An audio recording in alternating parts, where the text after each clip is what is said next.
오늘 에베소서 6장 1절로 3절 말씀 통해서 부모를 공경하라 이런 제목의 말씀으로 하나님께서 오늘 또 우리 모두에게 위로와 또 새로운 효심을 하나님의 말씀 안에서 일으키는 그런 아름다운 우리 교회뿐 아니라 모든 가정들 이 대한민국이 되어지기를 바랍니다.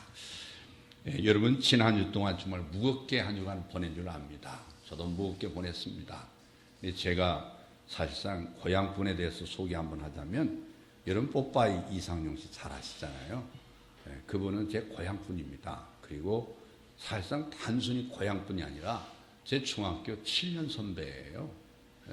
상당히 사실 그분이 1981년도 심장 판막등 때문에 정말 생명을 살려야 될 그런 위기 속에서 이분이 600만 원의 월세 16만 월세를 살았습니다. 근데 그 당시에 심장 수술하면 1,800만이 필요해요. 1,800만. 그래서 그는 3개월 동안 야간 무대를 뛸 것으로 약속하고 미리 1,800만 받아서 그 환자를 살렸습니다. 그 후로 이 소문이 나가지고 567명을 살렸습니다. 그리고 그 돈이 자그마치 1,800억이 소요가 됐고요. 근데 유감스럽게 이 충청도 대전에서 공화당에 그 당시 후보로 나와달라고 했는데 그분이 거부를 했습니다. 그분은 정치를 싫어합니다. 정치를 하게 되면 선한 사람이 국회 가면 사람 버린다고 그는 정치를 거부한 사람이에요. 그게 이제 정치적인 보복이 돼가지고 이분이 심장재단을 만들어 놓고 수많은 돈들을 횡령했느니 그 돈 가지고 사는 사람이 지금 현재 4천 얼마짜리 산다고 하는데 실제는 46억짜리 저택에서 호하우식으로 산다느니 이런 루머를 통해서 상당히 이제 방송계에 떠나가야 되고 그리고 급기야 재판을 받게 됐는데 3년 동안 아니 3개월 동안 재판을 하면서 나중에 조사한 경찰 이 검사 판사들이요 찾아와 가지고 형님 이렇게 어렵게 사는지를 모르겠습니다. 어떻게 형님은 이렇게 사십니까? 이렇게 위로하고 격려했던 그런 일화가 있습니다. 이분은 사실상 그로 인해서 아버지가 대전역에서 수많은 사람한테 전단지를 뿌리면서 내 아들은 그런 사람 아니라고 했지만 이 언론은 엄청나게 냉철한지라 무죄로 판결이 됐음에도 불구하고 언론에서는 한마디로 이 언론에 대한 사람에 대해서 그리고 국가의 공익을 위해서 헌신했던 이런 의인을 갖다가 한 번도 이 문제에서 보도를 해주지 않았습니다. 그로 인해서 그 후유증이 엄청납니다. 500명의 심장병 아이들이 이분을 기다렸지만 방송일을 떠나서 이제 미국에 건너가서 먹고 살기 위해서 안 해본 것도 없다고 해요. 그 과정에 아내의 간절한 호소로 다시 한국에 돌아와서 이제 사는 가운데 힘들게 살았습니다. 시골 서천에 내려가서 농사를 지면서 농사를 지어보지 않은 사람이 생계를 위해서 살았는데요. 그 인해서 500명 아이들이 치료받지 못하고 다 죽었습니다. 근데 그 아름다운 후담들도 있지만 그분이 평생 동안 사실상 567명을 자기 생활을 돌보지 않냐고 다 사회에 헌신하면서 돌아봤지만 한 사람도 자기가 심장병에서 살아나서 고맙다고 전화 한 통 찾아온 사람이 하나도 없었다는 거. 그분은 가슴에 두고두고 인생의 험함을 깨달았다고 합니다. 이런 아까운 인물이고 이분이 서천중학교를 졸업하고 충남에서 제일 인류고등학교인 대전고등학교를 나와서 고려대학교를 졸업했죠. 이분은 164cm의 키이지만 장교로서 아르티시로 제대할 정도로 아주 건강하고 패기 넘치고 한때 우리 국민들에게 희망을 줬던 그런 좋은 연예인을 생각하면서 우리가 생각할 사람들이 굉장히 많이 있지만요. 이렇게 고마운 분들이 우리 사회에 많이 있는데도 불구하고 오늘날 이 사회에 윤리와 도덕이 땅에 떨어지고 이 나라의 기류들이 잘못 흐르고 있다. 이런 생각 때문에 마음이 속상합니다. 여러분, 우리 일생에 가장 고맙게 생각할 어른들 우리는 만나게 됩니다. 그분이 바로 우리 부모님들입니다. 살아서 뵙던 또 돌아가셨던 마음으로 뵙던 간에 우리 마음속에 그 은혜가 늘 기억되는 분인 줄로 믿습니다. 오늘 본문에 보니까 자녀들아 너희 부모를 주 안에서 순종하라. 이것이 옳으니라. 내 아버지와 어머니를 공경하라. 이것이 약속 있는 첫 계명이니 이는 내가 잘되고 땅에서 장수하리라. 이 말씀은 우리가 이 땅에서 잘되고 건강에 사는 축복을 약속하고 있습니다. 우리가 잘되고 건강에 사는 것은 우리의 소원이지만 부모님의 소원이기도 합니다. 이 복이 요한삼서 1장 2절을 보면 사랑하는 자여 내 영혼이 잘되같이 내가 범사에 잘되고 강건하기를 내가 간구하노라. 이 말씀의 복과 같습니다. 하나님께서 인간이 주신 십계명 가운데 하나님을 위한 계명이 4가지고 사람을 위한 계명이 6가지인데 그 중에 오늘 이 5계명은 바로 첫 계명이라고 오늘 말씀하고 있죠. 오늘 본문에. 여러분, 하나님을 위한 계명에는 너희 하나님 여호와라는 칭호가 들어있습니다. 근데 인간을 위한 계명에는 하나님이라는 칭호가 들어가지 않습니다. 살인하지 말라, 간음하지 말라, 도둑질하지 말지니라, 내 이웃에 대하여 거짓 증거하지 말지니라, 내 이웃의 집을 탐내지 말지니라. 그런데 인간을 위한 계명 가운데도 하나님이란 칭호가 드는 계명이 있습니다. 제5계명이에요. 제5계명. 내 부모를 공경하라. 그리하면 너희 하나님 나 여호와가 내게 준 땅에서 내 생명이 길리라 하고 출애굽기 20장 12절에서 말씀하고 있는데, 그래서 부모 공경은 하나님 공경과 일치하는 관계로 명령을 내린 것이죠. 왜 우리가 부모를 공경해야 됩니까? 몇 가지 이유가 있어요. 첫째, 부모는 하나님의 대리자입니다. 눈에 보이는 부모님을 공경함으로 눈에 보이지 않는 하나님께 대한 우리의 신앙적 자세를 갖게 됩니다. 그래서 하나님은 부모를 우리에게 주심으로 우리 부모님을 통해서 하나님 아버지를 만나게 하십니다. 둘째는 우리는 부모님부터 생명을 전수받았어요. 세 번째는 부모님은 우리 생명의 양육자입니다. 저절로 큰 게 아니에요. 네 번째는 부모님은 우리의 스승입니다. 인간의 세상에 태어나서 가장 존경받아야 되고 또 존경해야 될 첫 번째 스승이 바로 우리 부모님이에요. 물론 우리를 가르쳐준 모든 초등학교, 중학교, 고등학교, 대학교 스승도 있지만 내 인간됨의 모든 진리와 교훈을 부모님을 통해서 배웠기 때문에 부모님은 우리의 스승이십니다. 그 다음에 다섯 번째, 부모님은 이 세상에서 나에게 가장 큰 사랑을 베푸는 분이기 때문에 우리는 그 은혜를 기억해야 합니다. 여섯 번째는 다른 계명도 그렇지만 부모 공경 계명은요, 성인에게 주는 계명입니다. 여러분, 자라는 아이에게 주는 계명입니까? 아니에요. 부모에게, 성인에게 주는 계명이에요.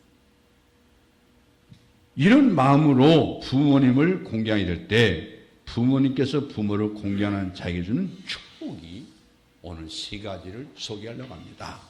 첫 번째는 부모를 공경하는 사람은 영혼이 잘 됩니다. 인간에게 있어 가장 큰 축복은 내 영혼이 잘 되는 거예요. 내 영혼이 잘 되는 축복. 부모님을 공경하고 순종함으로 내가 하나님 은혜를 받는다는 사실이에요. 신앙적으로 부모님은 하나님의 대리자거든요. 그래서 우리 어머니는 보혜사이신 성령을 우리에게 늘 계시 주신 분이에요. 어머니나 아버지가 곁에서 자녀들 위로하고 격려하고 돌보기 때문에 보혜사이신 성령을 우리에게 계시 주는 분이 누구냐? 우리 부모님이에요. 우리 부모님. 아버지는 하나님 아버지의 공의와 진노와 심판에 대한 속성을 보여주시고, 어머니는 하나님의 용서와 자비와 의로의 속성을 우리에게 보여주신 분이에요. 우리가 하나님은 사랑이시라 이렇게 말할 때 그 사랑은 부모를 통해서 배우는 거예요. 물론 부부간의 사랑도 있지만 부부간의 사랑은 시기도 있고 질투도 있습니다. 그러나 부모의 사랑은 시기와 질투가 없어요. 순수하게 자녀를 사랑합니다. 동생을 칭찬하면 형이 질투하죠. 아내를 칭찬하면 남편이 또한 질투할 수 있어요. 그러나 아버지보다 아들이 더 잘났다고 칭찬하면 어느 부모나 너무나 기뻐합니다. 어떤 악한 자라도 자기 자녀에게만 진실한 거예요. 악한 자라도 자기 자식에게 좋은 것을 줄 줄 알거든 하물며 하늘에 계신 너희 아버지께서 어찌 좋은 것을 주시지 않겠느냐. 그래서 부모를 통해서 하나님 아버지의 속성을 우리가 배우게 됩니다. 제가 설교 때문에 늘 소개했던 일본의 신화가 있죠.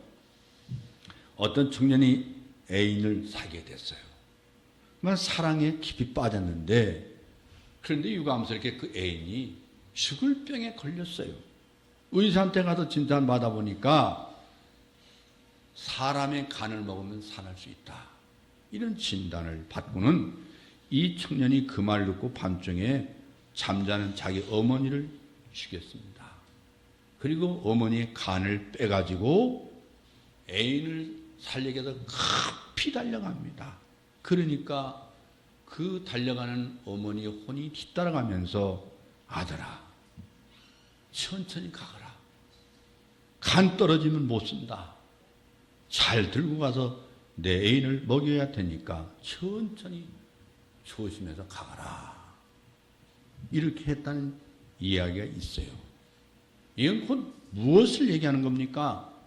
자식은 부모를 배신하고 죽일지라도 자식이 잘 되기를 원하는 것이 부모님의 마음이에요. 어머니의 마음, 여러분 우리가 깊이 생각해야 됩니다. 부모님 마음 속에 하나님 마음이 담아 있거든요. 그래서 유대인의 탈무드 가운데 이런 얘기가 있어요. 하나님은 이 세상 어느 곳에든지 다 계실 수가 없었다. 그래서 어머니를 세상에 보내셔서 하나님을 대리해서 살게 하셨다. 어머니의 손이 있는 곳에 하나님의 손이 있고, 어머니의 발이 가는 곳에 하나님의 발이 가고 있고, 어머니 마음이 있는 곳에 하나님의 마음도 있다. 이런 얘기입니다. 여러분 우리나라 동요시에 이런 시가 있잖아요. 함께 우리 찬양을 부르려고 해요. 높고 높은 하늘이라 말들 하지만 나는 높은 게 또 하나 있지. 여러분 아시죠? 우리 다 같이 한번 불어보겠습니다. 높고 높은 하늘이라 말들 하지만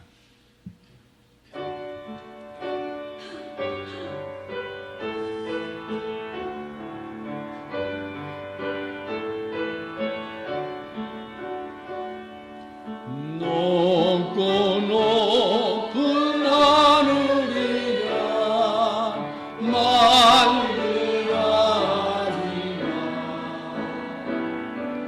하지만 나는 높은 데 또 하나 있지. 나으시고 키우시고 어머님은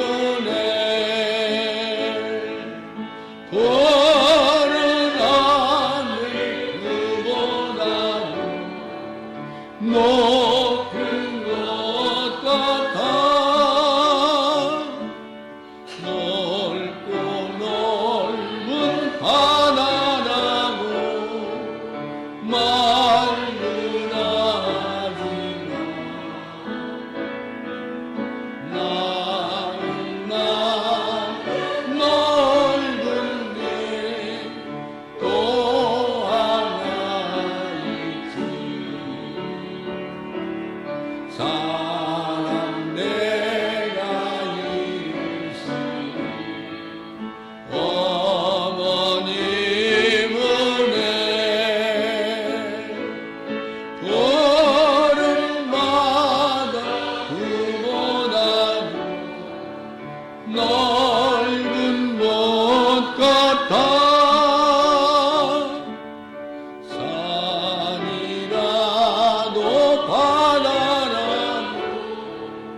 따를 수 없는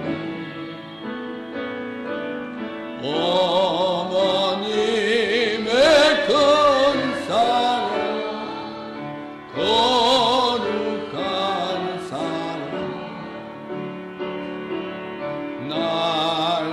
날마다 주님 앞에 감사드리냐.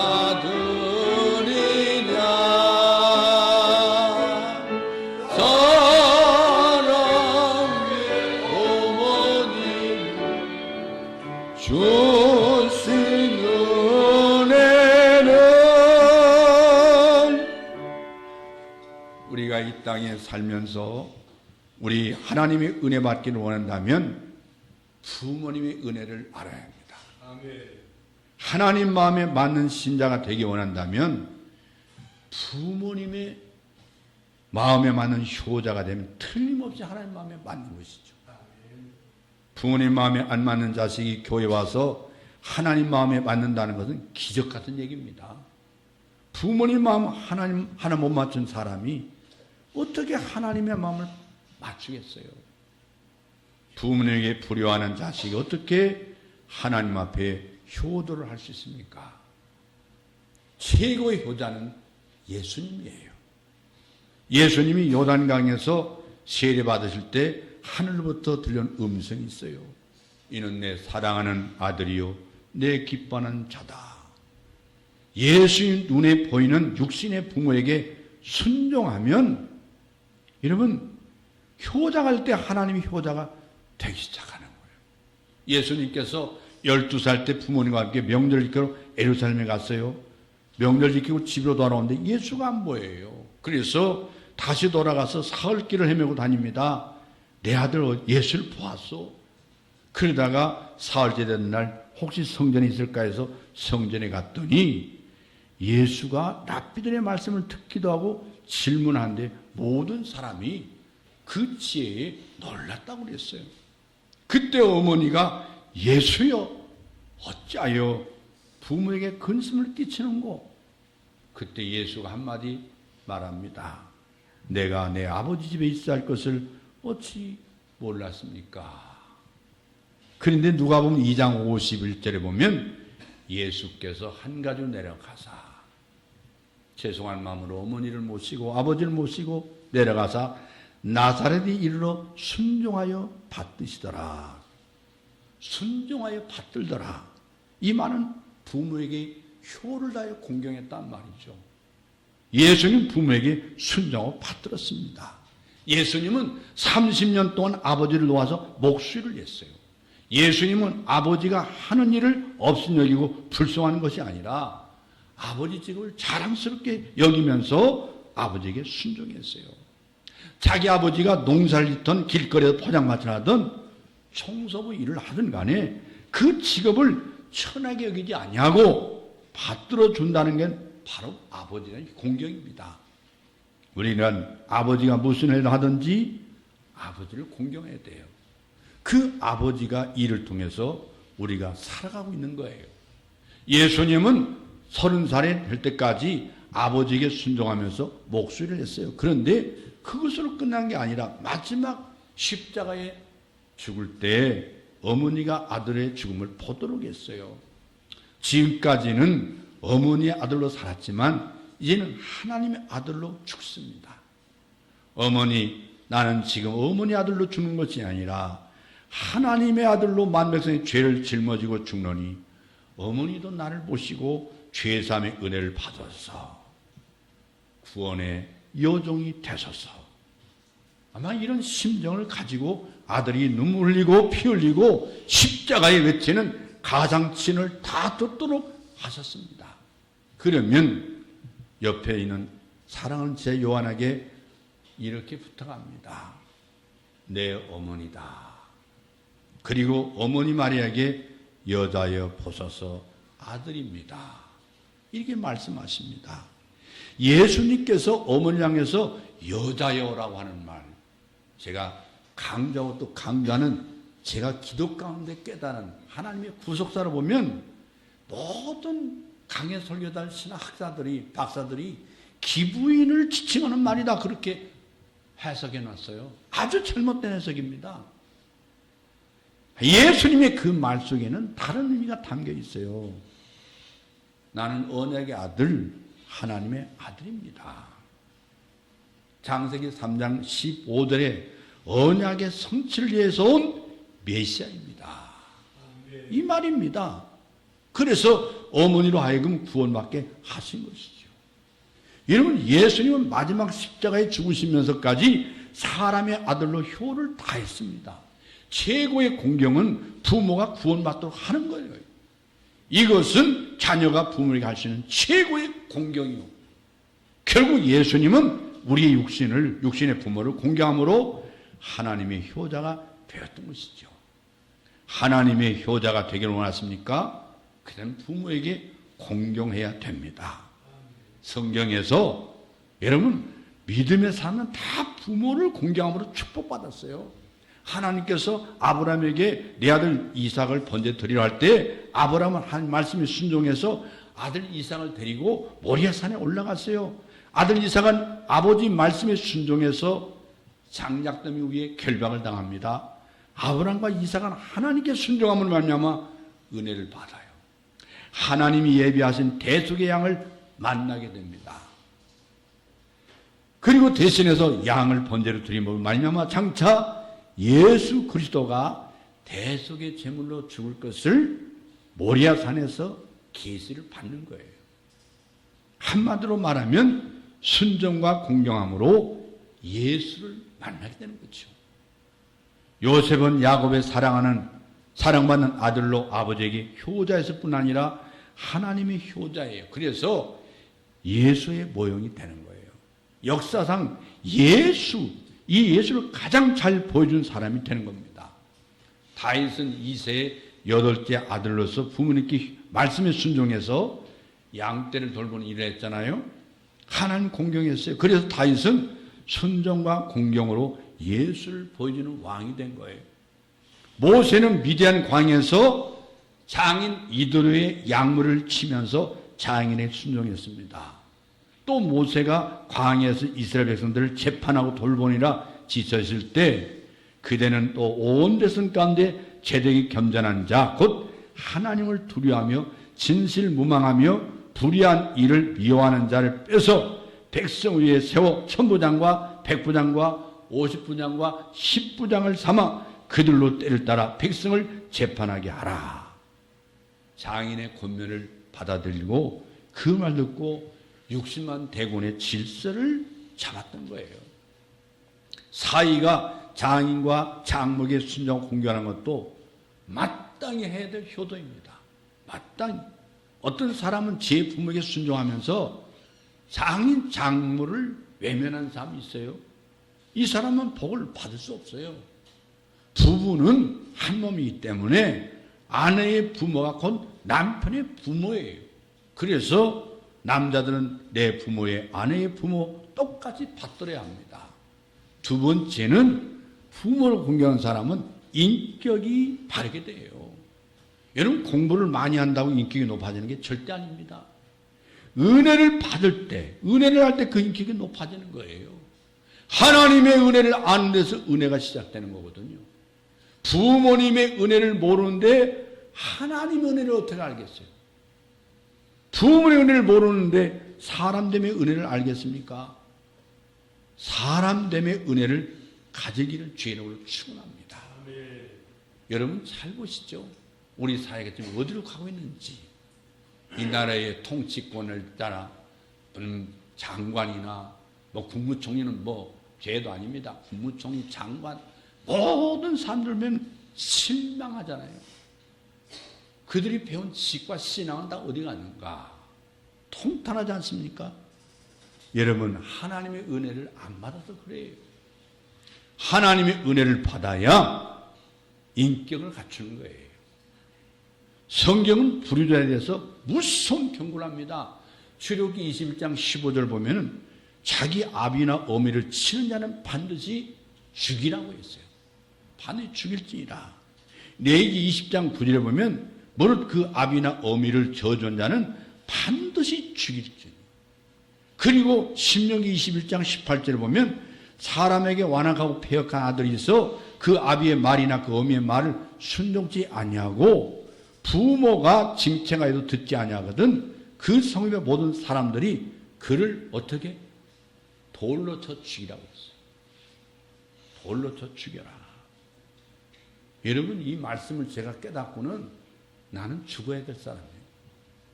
돌에 맞아 죽어야 될 불효자예요. 불효자는 돌로 쳐 죽이라고 했어요. 왜 그러냐? 부모를 몰라보는 자식은 사람이 아니라는 얘기죠.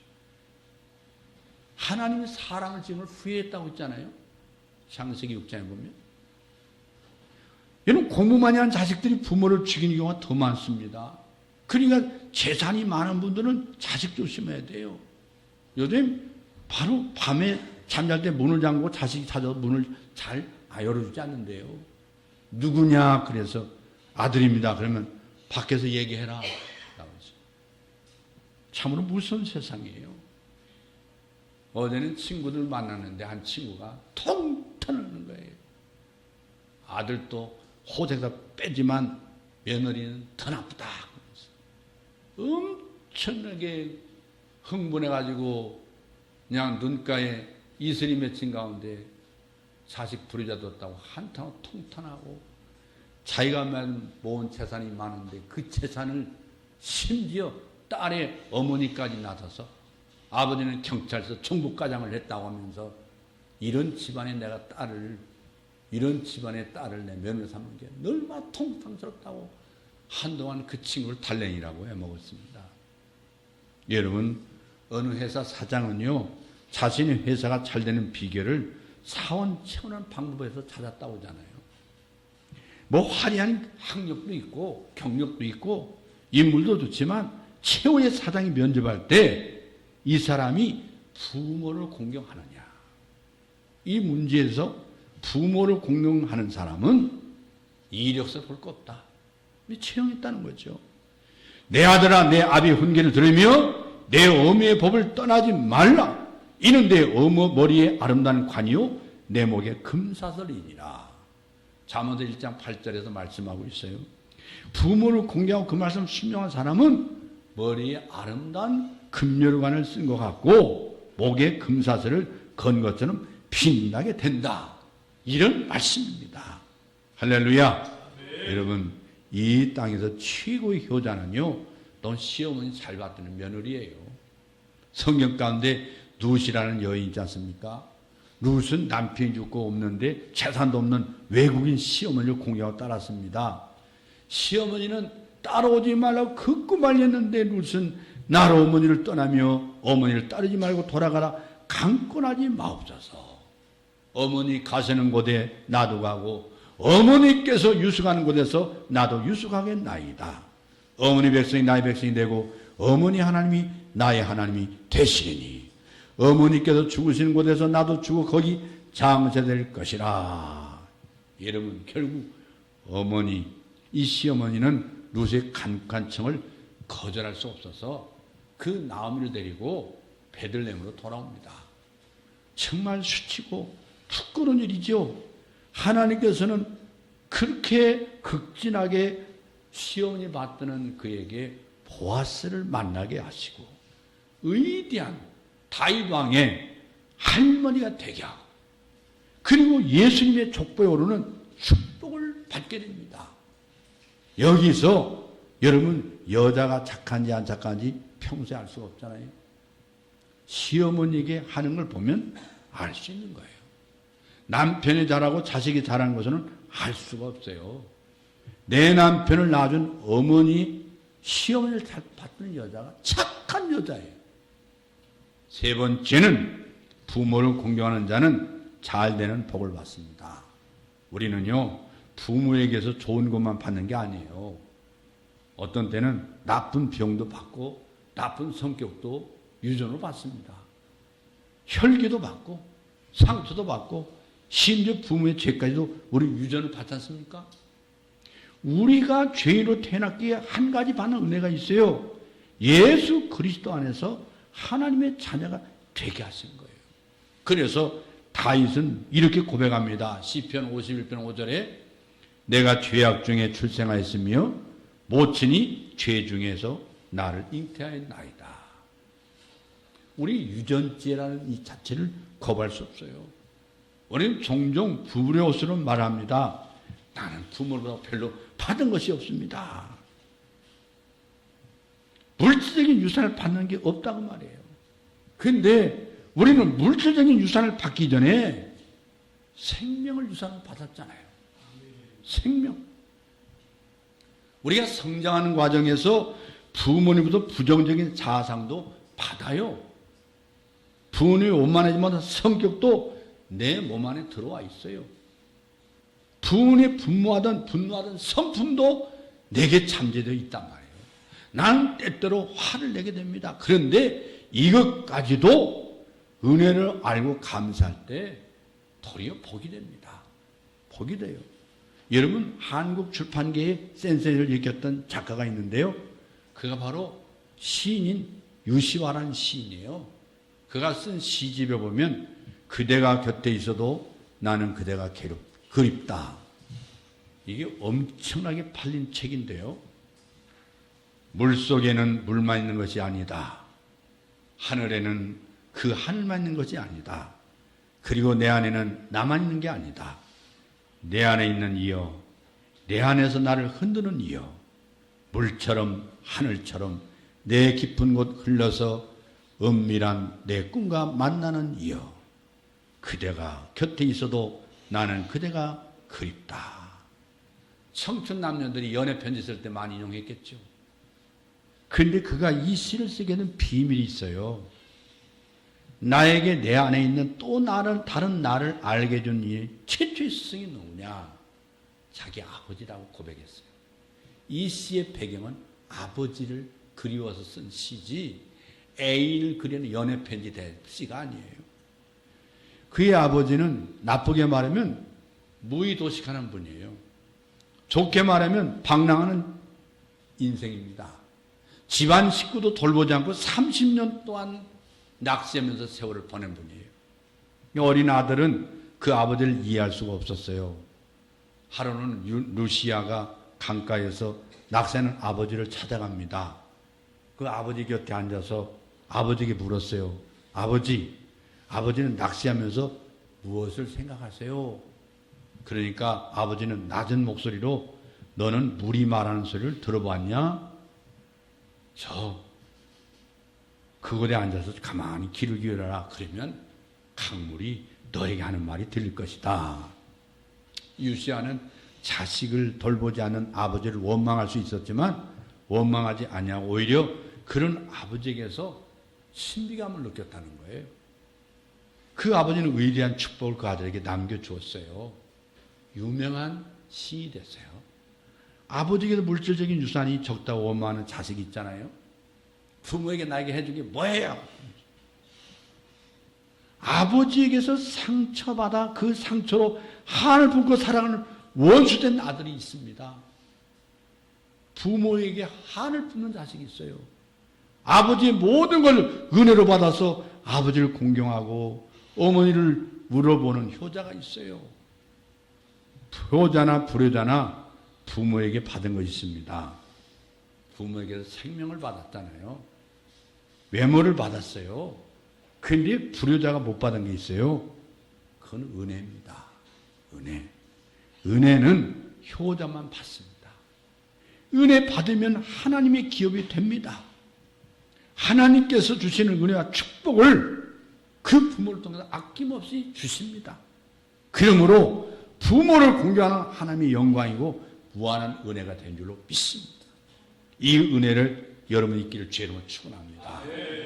육신은 늙어가도 신앙은 늙지 않아야 됩니다. 오늘날 육신이 늙어가는데 신앙도 늙어가는 사람이 있어요. 내가 이 나이에 뭐 이렇게 생각하는 사람이 있어요. 유감스럽습니다. 육신이 늙었다고 하나님 명령을 게을리하는 것은 불신앙이죠. 그건 불효입니다. 불효. 여러분 여호수아 14장 12절에 뭐라 했어요? 갈렙처럼 여러분의 그런 축복이 있기를 바라요. 육신은 85세지만 늙지 않은 그의 믿음이 뭐라고 했어요? 이 산지를 내게 주소서. 그 믿음이 식지 않았다는 얘기예요. 나이는 뭐 85세지만 나는 믿음이 늙지 않았습니다. 믿음도 늙어버리면 여러분은 결국 불효자예요. 나이가 들어도 믿음이 늙지 않고 갈렙처럼 생동하는 믿음, 청청한 믿음, 그런 믿음이 있기를 주의 이름으로 축원합니다. 기도하겠습니다.